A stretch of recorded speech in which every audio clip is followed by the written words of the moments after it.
वो अब्दुल की है पुत खाए डिगा कपड़े लिबड़े मज़ा आया किन्ने कपड़े लिबड़े है ओ तेरी डे पे आई हो न्याणे मजे ने मर गए चल बस कर मैं पुत फिर डे पे जाएगा घर जाके धो लांगे बस कर हाँ मोटी मोटी मिट्टी ला रहा ओके की लेना है हमारे बेटे क्या किमें तू फिर किमें डिगे सी भजा ने दरान ढोले देना छाल मारी सी चल सौखी आनी गोला खाओ आओ इधर घर जाके धो लांगे ओए परी पूरी पुत क्या करता है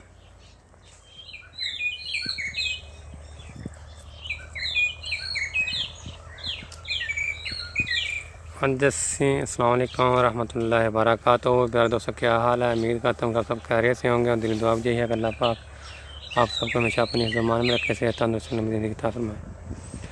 आज हम इधर आए हुए हैं खेतों में बच्चों के साथ शहतूत की जो है गोलें वो खाने के लिए, और दूसरा जो आई जो कपास की बिजाई भी करनी है, जो पहले को पहले पानी लगाया हुआ है, और बाजरे के पट्टे भी बीजने हैं भैंसों के लिए। ये भाई अभी बाजरे का बीज फेंक रहा है जिसको हम बोलते हैं छटा दे रहा है। ये देखो ऐसे छटा दिया था बाजरे का। अभी इसके ऊपर से हाल चलाएंगे, पहले ज़मीन को पानी लगाया हुआ था, ये पट्टे हो जाएंगे। बच्चे भी साथ ना अगर पता इससे भी छटा दे रहे हैं दोनों भाई।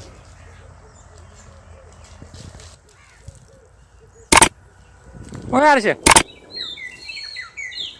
और पावे ना बीख लार हाँ परी हाँ मुन्ना भी आऊगा। खा खा लम्मा तुम्हारे पुत पर अजय मैं तेरा पापा मार दिया ऐसा मार देना। हाँ ये चल तुम भी मार अब तेरे माँ वो थाने ना साइड तो मारना हाथ बहुत साइड तक मारी देना। चलो गोला खाओ तुम रहने दो भी तो अब तेरे मान दे छटा छटा दे के दे हाँ अब तेरे मां पता पुत शाबाश वाह भाई वाह वाह जी वाह वाह भाई वाह। अब तेरे मां पता है ना परी ने देते छटा। चलो सही हो गया शाबाश। बच्चे आए थे मरबे आए गोला गोला खा ली। हाँ हर्ष मिठी गोल किन्ने की मिठी है राज की खादिया ने ऋषा बेटा मैनू दे हर्ष रोजा ने रखिया अज रखिया वा नाले गोला खाई आने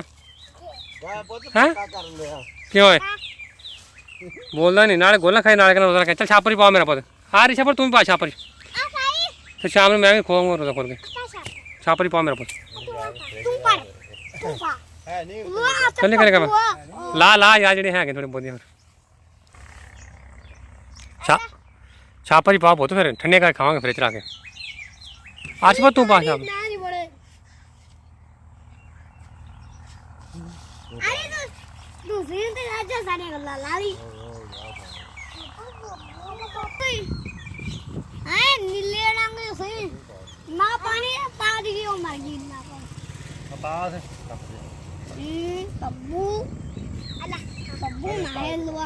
पर लागे लाया पुत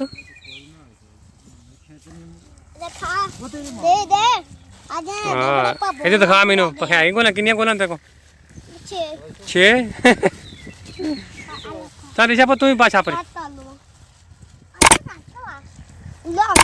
किनिया किनिया हो गई सारियां